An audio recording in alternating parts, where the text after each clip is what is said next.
You know, I got to say, admittedly, I am a pretty nervous and paranoid flyer. Well, I'm a nervous, paranoid person in general, but especially when I'm flying, I happen to be that way. So, and I was flying down to Texas yesterday to speak at an event down here. And so you can imagine my reaction when, as we are flying, we hit a little bit of turbulence, and then the captain comes on the intercom and he makes an announcement. And you know, it's a problem for me that for whatever reason, when airline captains give announcements, they always mumble and they make no attempt to actually be heard. When you know, this is one announcement I want to hear. Like, you're the person who's behind the mysterious door, who's piloting this tin box 500 miles per hour over the clouds. Our lives are in your hands. I want to know what you're saying, so please enunciate. But anyway, so he's on there mumbling. I can't understand what he's saying. The only thing I could pick up, I picked up two phrases. He spoke for about 45 seconds. I picked up two phrases. I heard him say, pretty chaotic. And then a few seconds later, he said, isn't working. Okay, so I didn't know what else was going on. All I knew is that something is chaotic, which isn't good, and something isn't working. And I had no idea what it is. And then I look around and no one else is reacting to this. Like, no one else is concerned that there is dysfunction and chaos that is apparently made its way onto this plane. No one else is worried about it. Anyway, we made it home. We made it there in one piece, but it was. Look, if you're gonna use phrases like that and words like that as an airline pilot, just make sure we can hear everything you're saying in context. I still don't know what was chaotic. It'll be a mystery until the day I die. All right. So speaking of chaotic, the Democratic primary race, I do want to, briefly talk about this. Joe Biden, of course, entered the race yesterday, so we all can rejoice. Biden, who first became a senator in 1973, that's 46 years ago, he's held political office continuously over that entire time, except for the last 2 years, and now he wants to be president. And I think that's enough reason to reject him. There are other reasons too, all the other stuff, bad policies, the creepiness, all that kind of stuff, but that doesn't even need to enter into the conversation. The fact is that Biden is an almost 77-year-old man who's had his hands on the reins of power for half a century. And I think we just say, that's enough, Joe. Let someone else take a turn. How about that? Why don't you let someone else get a shot at this thing? It's 50 years, about 50 years. That's enough time. You really don't need to go beyond that. So I think that's kind of all you need to know about him. And I'm not going to go into I'm not going to get into a lot of inside baseball analysis of Joe's campaign rollout and his prospects and everything, mostly because I don't care that much. But I will say that, I will say just a couple of brief things. Number one, President Trump really needs to up his nicknaming game, because it's fallen off, I think, sharply over the last year. And that's a pretty concerning development, especially when pretty much his whole strategy, Trump's whole strategy against his opponent is just to nickname them. So if you're gonna put all your eggs in that basket, you better really come with the big guns, which he did in 2016. But I don't know. Recently, so he's going with Sleepy Joe. That's his nickname for Joe Biden. Now I like that nickname. I like the sound of it. It kind of sounds like maybe the sort of nickname that a mediocre baseball player might have earned in 1912. The shortstop of the Yankees in the early 20th century, Sleepy Joe. That's old Sleepy Joe over there. But it doesn't work for Biden, because Biden isn't known for sloth necessarily. He's not known for being sleepy or low energy. It's not really, it's not going to click, because that's not what we know him for. Yeah, he's old, but so is Trump. I mean, they're close enough in age to have attended the same high school at the same time, basically. That's how close, back in the 14th century. So Sleepy Joe doesn't work. Creepy Joe is much better. You're going with Sleepy Joe. Meanwhile, you've got Creepy Joe just there for the taking. Much more on brand, much more devastating, much more embarrassing for Joe Biden. It seems like Trump's nicknames have gotten sleepy, ironically enough. Now, in terms of Biden's prospects, in the general election, I think his prospects are pretty good. The latest poll had him up by like 8 points over Trump. You decide whether to trust that poll or not. But I don't think Trump has to worry about it, because even if he's polling over Trump, he's not going to make it through the Democratic nomination process. He's not going to be nominated. The fact is, the Democrat Party has gone so far left so fast that they've escaped Earth's gravity at this point, and they're hovering somewhere over Europa or something like that. Despite what the polls may say, I don't think that a guy like Joe Biden, old and white and vaguely centrist, has a chance of winning the nomination in the modern Democratic Party. I think a person like that could win in the general in a landslide, potentially, but he couldn't make it through the gauntlet of the Democratic nomination process in the first place in order to get to that point, because he's going to be eaten alive, and we're going to see that play out over the next few weeks. Here is, I think, in my opinion, let me describe a candidate who could win 75 million votes in this country, I think. This would be a candidate who is pro-abortion only up until 20 weeks, pro-gay marriage, pro-welfare, non-interventionist, pro-gun, pro-immigration enforcement, pro-free speech, critic of police brutality and police excesses, not perceived as racist, but also not an SJW. Okay, now, I would not vote for such a candidate because I disagree with a number of the positions I just outlined there. So I'm not saying that this is a candidate I want to vote for. I'm saying that I think that is where America is right now, that they would go for someone like that. That combination of positions would actually stand a chance of attracting sizable numbers of people from both sides, from both parties. And it's more of a leftist, more liberal platform. And it's if any party is going to put forward a candidate with that selection of positions on the issues, then it would be the Democrats, but they're not going to do it anymore. Basically, what I just described, that is essentially Bill Clinton in 1992. I guess he pretended to be against gay marriage at that point, but for the most part, that is what the Democrat Party was 30 years ago. And I think that party in 2019 against Donald Trump would be formidable. But the modern iteration of the Democrat Party is a totally different thing, because parties changed dramatically since then. It's changed so much that if you've been paying attention over the last week, a number of Democratic candidates were asked this week if they think the government should provide a third option for gender on government forms and stuff.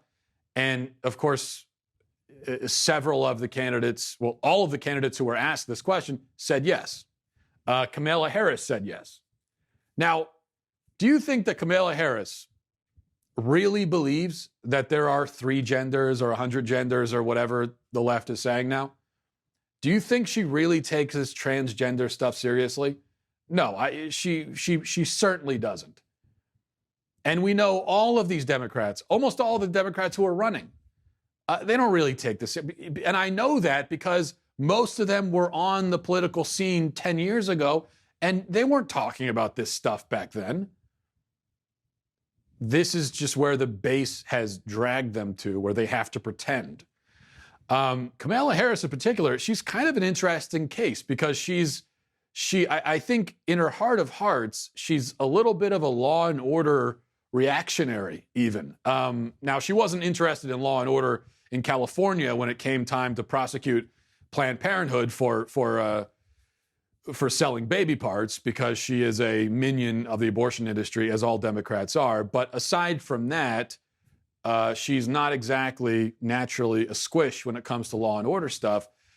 Yet she has to temper that or stifle it completely, pretend it doesn't exist, and affect this impression of a social justice warrior and LGBT trans ally and all that kind of stuff. It doesn't come naturally to her. It doesn't seem like, and you could tell that. She was asked at the town hall a few days ago at CNN. She was asked if she agrees with Bernie Sanders about letting felons vote in prison. And her first answer was, yeah, well, that's a conversation we could have. We can have that discussion, which is the answer I give my kids when they ask if we can go for ice cream or something later. I'll say, oh, yeah, we'll talk about that. I'll think about it. Well, that's a discussion we can have. And the answer is no. But that was her tentative kind of answer, trying to get around it. And then the next day, she was asked again, and she let her true colors come through. And she said, no, I'm a prosecutor, and never mind. No, I don't think these scumbags should be able to vote. I'm paraphrasing. She didn't say scumbags, but that was the point she was trying to get across. So she doesn't do a very good job in pretending to be an SJW. Biden will be even less effective pretending to be a pink-haired feminist. I mean, Elizabeth Warren actually is a pink-haired feminist, and even she comes off awkwardly when she tries to portray herself that way. The party's going so far left that even Elizabeth Warren is trying to catch up. And so what that means is a guy like Joe Biden, even though I really think he could win in the general election, especially if he ran on his real positions, what he really believes, not what he thinks the liberal base wants him to say. That person could win, but he's not going to make it there because of where the party is. Okay, speaking of crazy left-wing deranged lunacy, I'm going to show you this, and it's disturbing. I should warn you. It's not appropriate for children. So if you're watching the video right now and you've got kids in the room, then make them leave the room for a minute, because it's as I said, disturbing. All right, now here's a screenshot that came up on my Twitter feed yesterday. Take a look at this. All right, there it is. This is, and if you're listening on SoundCloud or something, it is an image of a burlesque performer in lingerie with a bunch of dollar bills protruding out of her underwear, and a young girl, looks to be maybe about 8 or 9 years old, stuffing money into her underwear. While in the background, you see adults, at least one of which would be the girl's parents, mother, looking on approvingly and smiling and applauding and filming it on their phone. That's the picture. And this is an image from what I could gather. If you look at the caption, some kind of event, some children including or children targeting event put on by Bella Blue Entertainment, a burlesque, it says in the caption, brunch, apparently, for kids to go to. And it was shared on Facebook by this company, proudly so. They were bragging about it. But they took it down after the backlash, yet defended it in a follow-up post, which was also taken down. As a matter of fact, let me read the caption to you on this picture. It says, from Bella Blue Entertainment, it says, this little girl was at brunch a few weeks ago, and her family was encouraging her to tip and engage with me. It's always so refreshing to see families actively destigmatizing and changing narratives around bodies and sexuality. At the end, her mom came up to me and said, thank you for showing her that being a strong woman is okay. And I told her, no, thank you for exposing her to burlesque and for encouraging her to experience it. So there you go. Thank you for exposing her to burlesque, because that's something that we all need our young sons and daughters to be exposed to. I share why am I sharing this extremely disturbing picture and story with you? Well, because for one thing, I think the sexual abuse of a child carried out in public should provoke a reaction from us. It's the kind of thing that we should react to. It's news. It's a story, right? I don't ever want to get to the point where I see something like that and I think, oh, that again? Well, whatever. What are you going to do? If we have lost our ability to be outraged, really outraged over stuff like this, then we've lost our humanity. We've lost everything. We've lost our spine. We've lost our soul. Outrage gets a bad rap these days, and for good reason, because people get outraged over stupid things all the time. So we get tired of hearing about people being outraged. But some things should cause outrage. There are things that should provoke that in us, and this is one of them. How do you think people would have reacted 50 years ago to a picture like this? I think the reaction would have been fairly nuclear, as well it should be. Children are now being groomed for sexual abuse right in front of our eyes. There are events officially organized for that purpose, for grooming children.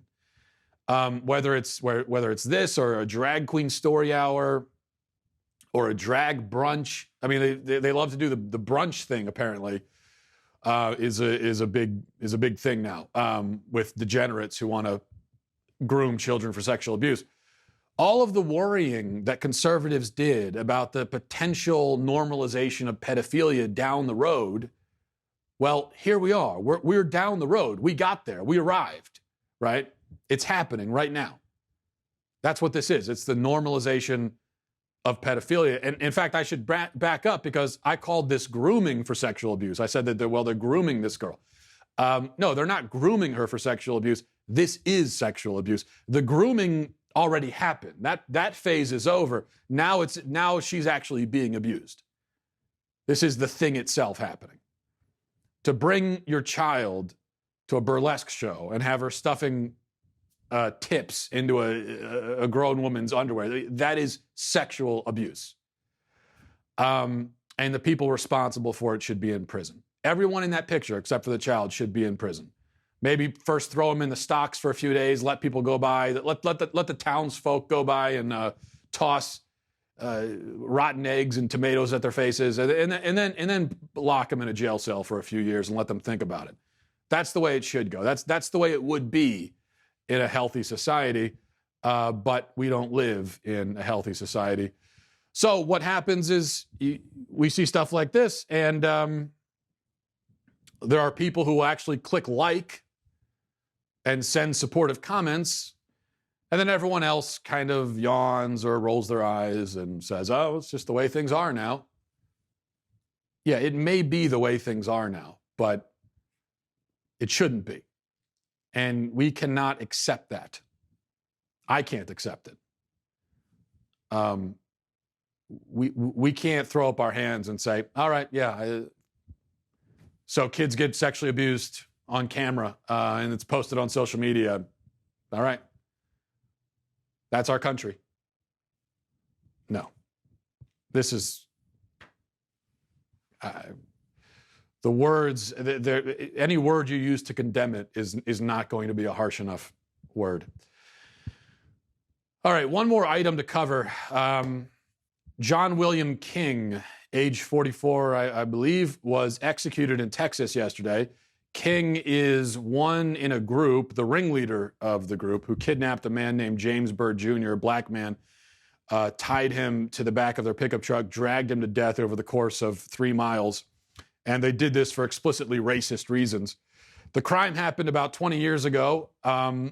King tried to get a reprieve before the execution, much like I'm sure Byrd begged for a reprieve from his execution. But just as Byrd was not granted that, neither was King. And he was executed by lethal injection.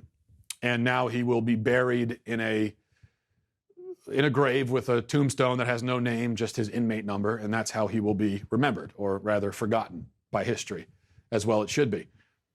I bring up this case because it's cases like this, not necessarily this specific case, because I've been going through this transformation over a period of months, but these kinds of cases have caused me to change my thinking on the death penalty.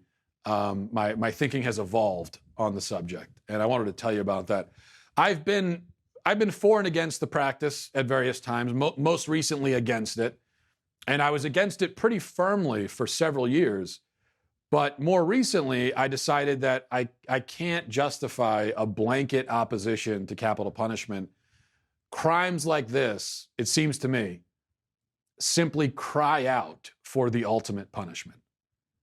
There are things a person can do which, once having done them, cancels out their right to continue existing. And when I say that, I realize the implications of a statement like that. Because I have often said that the right to life is absolute. I've said everyone has the right to life. You can't lose it. It's ingrained. It's absolute. I have made points like that in service to the pro-life case and when arguing against abortion. But I've realized that that's not the right way of framing it. It's not exactly true. It's an imprecise way of framing the pro-life argument. Because your right to life is, of course, not absolute. You can lose it.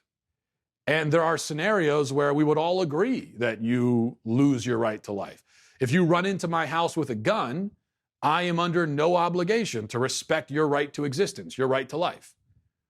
That right is null and void in that situation, as far as I'm concerned. You have forfeited it. You forfeit it the moment you come through my door wishing to do me harm. It would also be hard to argue that enemy combatants on the battlefield have an absolute right to exist, because if they did, we couldn't justify any act of war against them, and that would be ridiculous, of course. Maybe it's better to say that human dignity is inherent, is absolute. And that I certainly believe. That inherent human dignity is naturally attended by a right to life, a right to exist. But though you cannot lose your inherent dignity, and therefore even the condemned have a right to a humane execution, you can lose that attending right to life. Now, babies have not lost it and could not lose it because they are innocent. They haven't done anyone any harm. There's no such thing as an abortion in self-defense. There's no such thing as a punitive abortion. These are human beings who do have a right to life, certainly, because they could not possibly have done anything to lose it. But as I said, the person running into your house with a gun can lose it and does. The enemy soldier on the battlefield can and does lose it.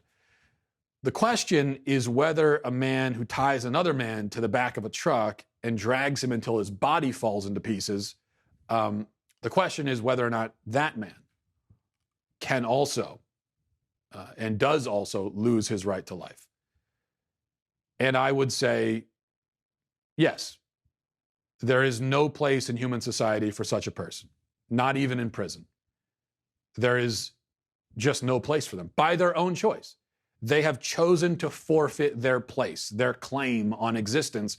And if they want to forfeit that claim and they express their forfeiture by killing the innocent, then we have no choice but to respect their choice and abide by it and say, okay, you don't want to be a civilized human being who lives in human society?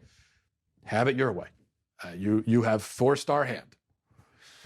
Now, that strikes me as just. It strikes me as fair. And it also is important to me that, and I feel much more comfortable supporting the death penalty now than I would have, say, 40 years ago, because now we have DNA. We can do DNA evidence. There's video surveillance everywhere, GPS technology, all of these things that make it theoretically very possible to establish beyond any doubt whatsoever that a person did commit the crime they're accused of. I think one of the more powerful arguments against the death penalty is, well, what if you execute the wrong man? And that is a powerful argument, but it is also possible, especially with all this modern technology, to be absolutely sure that you have the right man. And if you're not absolutely sure, then they shouldn't be in the execution chamber. They probably shouldn't even be in a jail cell in that case. So I think the question comes down to this, really. What is the point of the justice system? What's the point of laws and trials and all of that? Now, some will say that the point is segregation. We have to segregate dangerous people from the innocent. Some will say that the point is rehabilitation. Some say the point is deterrence. Some say the point is punishment. I think that the answer is all of the above. I would choose all four of these theories. I think anyone in prison should be there for at least one of those reasons, if not all four. And if none of the four apply, then that is probably someone who shouldn't be in prison. That's why I think you could make the argument that nonviolent drug offenders should not be in prison. Because they aren't necessarily a threat to society, so segregation isn't necessary. You're not going to rehabilitate drug abusers by putting them in jail cells. That doesn't work. Jail does not appear to be an effective deterrent against drug use. And a person who does destructive things to themselves experiences the punishment for those actions in the action itself and in the natural consequences. I don't really think a heroin addict has destroyed their life, their health, everything. I don't think you need to add extra punishments on top of that. So crimes that don't fit under any of those umbrellas, those are people who probably shouldn't be in prison at all. Capital punishment, I would say, fits under three of those theories. It permanently segregates dangerous people from society. It does present some kind of deterrent to crime. And most importantly, it exacts the ultimate punishment for the ultimate transgression. It is just fitting, I think. It fits the crime. The crime necessitates it. And I think in the end, that is the simplest argument for capital punishment. It's the most kind of visceral argument, and I think it's the best and most powerful. That some crimes just warrant it. And that's all there is to it. I'll tell you one other thing about this, because I still am, I can see the other side, the anti-death penalty side. I'll tell you the one thing that still holds me back a little bit from becoming a full-on death penalty advocate. And this may seem like a small thing, but it's really not. It's a serious consideration, and it's one that I think we don't usually talk about or take into consideration. I am concerned about the psychological, moral, and spiritual effect that the death penalty has on those who are tasked with administering it. You could perhaps make an argument that executing another man is a job that nobody on earth is really emotionally or spiritually equipped to perform or handle.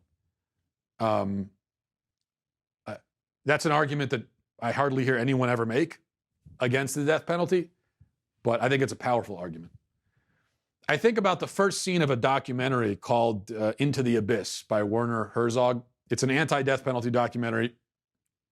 Very compelling, I think. Well done.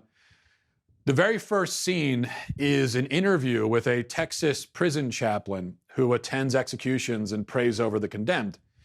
And he'll even stand in the room while the execution is happening if he's requested, and he'll put his hand on the inmate's ankle while he's being executed.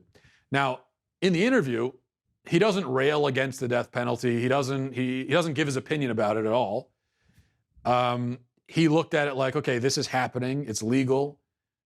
It's my duty to be there and bring solace and hopefully some spiritual enlightenment to the condemned, which I think is a heroic and much needed vocation.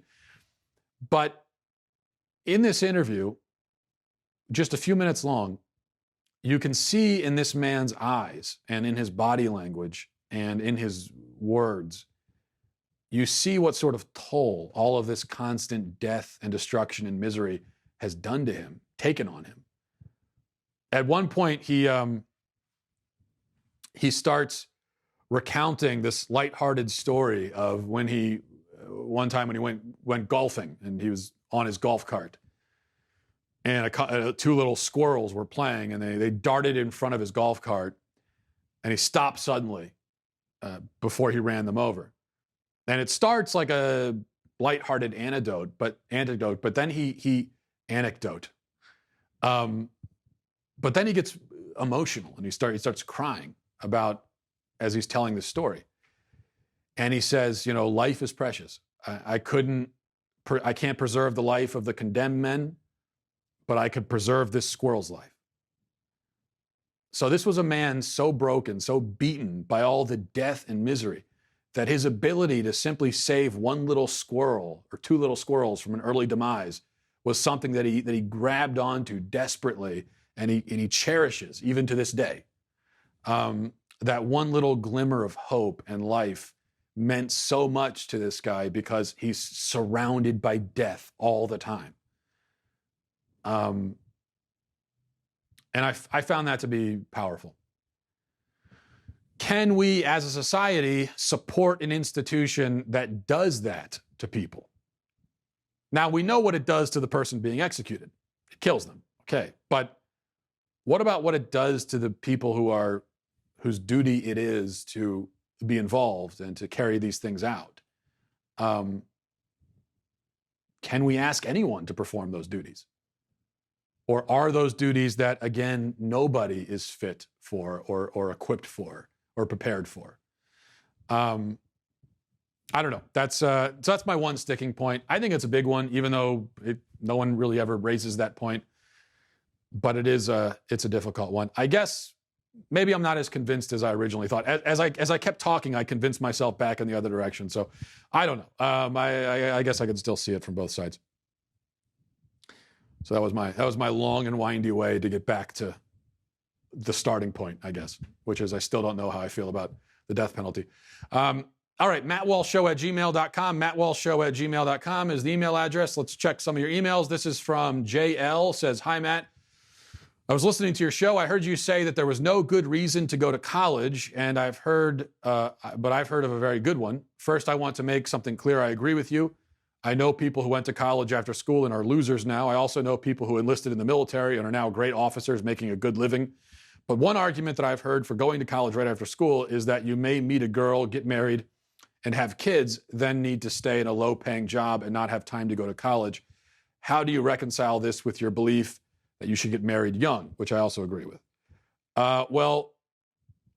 Sorry, this was from Joey, by the way, not JL. JL's the next guy. Joey, first of all, I certainly never said that there's no good reason to go to college. There are many good reasons to go to college. I would never make a blanket statement like that. I think there are many good reasons to go to college. My only point is you should know what your reason is before you go. That's all I'm saying. That's my whole point. Figure out have a plan in mind. And I think for most people, that is going to mean not going to college right away, going into the workforce, earning some money, gaining life experience and maturity, figuring out what it is you're good at, what you want to do, what your vocation is, what your skills are, and then make your decision about going to college or not. That's my main point there. As far as meeting someone and getting married, I guess I don't follow your point exactly. You could meet someone at college, you could meet them not at college. I guess what you're saying, my whole idea of going to college later might not work because what if you get married first and then it's difficult to go back to college? Yeah, look, a lot of different things can happen. But these are the kinds of considerations that have led people to the conclusion that, well, you've got to rush out of high school and rush right into college right away and kind of get that out of the way because you'll never be able to do it later. And that's not true. I could go to college right now if I wanted to, especially these days when you've got online colleges everywhere. I've got 3 kids. I've got 3 kids, a 4th on the way. I could go to college if I wanted to. If I wanted to take some classes, go online. It might take me a while to finish it all, but I could do that. Anyone could. So that's why you have to figure out what your path is going to be and then follow it. All right, now this is from JL. Says, "Hi, Matt, love the show. More importantly, the dense beard you sport. Don't ever shave it because your voice might ascend a few octaves higher." That's why I never would. I agree. That is my concern. Anyway, I read an article from the New York Times today, an opinion piece, which was an interview with Serene Jones, the president of the Union Theological Seminary. I was pretty shocked how she denied that the resurrection happened and called the virgin birth a bizarre claim, and also proceeded to say, I don't worship an all-powerful, all-controlling, omnipotent, omniscient being. I just wondered if you had any thoughts on this. I'm a very active member of my faith and want to thank you for how you explain your positions on things. Yeah, well, this is the trend that's been happening in Christianity really since the 18th century. And places like Union Theological Seminary, which is not a seminary at all, really, but a hive of heresy, they've been at the forefront of this naturalizing of Christianity. I didn't read the interview that you mentioned, but I can already tell that this person is an atheist who maintains some emotional connection to her Christian past and therefore wants to mine it for some moral lessons. She's digging through it to see what she can salvage. And that's all that she and her ilk think that Christianity is good for. It's a source of moral lessons, nice stories that impart little tidbits of wisdom, like Aesop's fables or basically a fortune cookie. But this is not Christianity, of course. Christianity is the belief in and worship of precisely that all-powerful and omnipotent being who she rejected, a being who we believe sent his only begotten Son to save mankind from their sin. If you don't believe that, then you aren't Christian. That is what Christianity is. The word Christ is in the word Christian. It's right there. Christ is a supernatural concept. There's no such thing as a naturalistic, rationalistic, non-supernatural Christ concept. So it's right there in the name. You got to believe in Christ as Christ to be a Christian. If you reject that premise, if you reject the supernatural, then holding on to Christianity and Scripture for just moral lessons is not only pointless, but impossible. Now, it's pointless because you don't need it for that then. If you're not worried about the supernatural aspect, the afterlife, judgment, sin, all of that, then go ahead and get your morality from a fortune cookie. You might as well. And then you also get to eat a cookie at the end of it. So it's a bonus. But it's also impossible, really, to reject the supernatural and then try to find something else in Christianity, because from the naturalist viewpoint, we really have no idea what Jesus said, if he said any of the things he's claimed to have said. We have no idea from the naturalistic viewpoint. Now, we as Christians believe that the Holy Spirit guided the sacred authors. But if the Holy Spirit didn't guide them because the Holy Spirit doesn't exist, which apparently this person thinks the Holy Spirit doesn't exist, then that means that these were guys trying to record entire monologues and complex theological exchanges from memory 40 or 50 or even 60 years after the fact. With the Holy Spirit, sure, they could do that, but on their own? No. By the naturalistic logic, there is no way we can be sure that anything in the Bible actually happened or that any of the words recorded were actually spoken by the person claimed to have spoken them. And so when you chop the supernatural legs out from under the Bible, you're left with nothing. You're left with a jumble of words and stories, and you can't make heads or tails of it. And in that case, why run a seminary? Even a fake seminary. Why bother with any of this? Why bother calling yourself a Christian? Why not go and be a Buddhist or something instead? That's what makes no sense to me. So you have to, for many reasons, you have to accept the supernatural aspects of the Christian faith and be a Christian, or reject them and don't be a Christian. Those are the two fundamental options you have. All right, this is from Taylor. Says, my name is Taylor, a longtime viewer of the show. I'm a devout Episcopalian in Ohio. I recently had a meeting with the church's council of elected officials called the Vestry. In the meeting, in preparation for the bishop's visit, the Reverend brought up not using the masculine pronoun for God and instead using gender-neutral pronouns.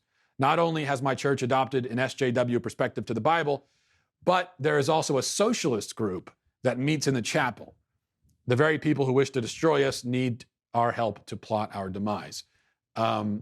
Is there any way I can reason with the church council to bring back the more traditional aspects of the church or is it a lost cause? Taylor, I'm afraid to say, and I hate to be the bringer of bad news here, but it is a lost cause. It's definitely a lost cause in the Episcopal Church. Not universally, but in the Episcopal Church is lost. So I would get out. Don't bother with it. You are not going to be able to, on your own, drag the Episcopal Church back into orthodoxy. It's been a long drift over many decades, and now I would say that the process is irreversible. What you're experiencing at your church, this is at every church, every Episcopal church. Maybe there are a few exceptions, but I tend to doubt it. And so I would say find a new church for sure. As far as the pronoun thing, obviously, as you know, it's completely stupid, and there is no support for it in the Bible whatsoever. The Bible is extremely clear in referring to God with masculine pronouns. Now, we can have an interesting discussion about what that means exactly. Why is God referred to with masculine pronouns? What does it mean for God to be quote unquote masculine? And that is a fascinating conversation that we could talk about. But as Christians, we have to start from the premise of accepting what the Word of God says on that subject, because it is so overwhelmingly clear. And that's all there is to it. All right, we'll leave it there. Thanks, everybody, for watching. Thanks for listening. Godspeed.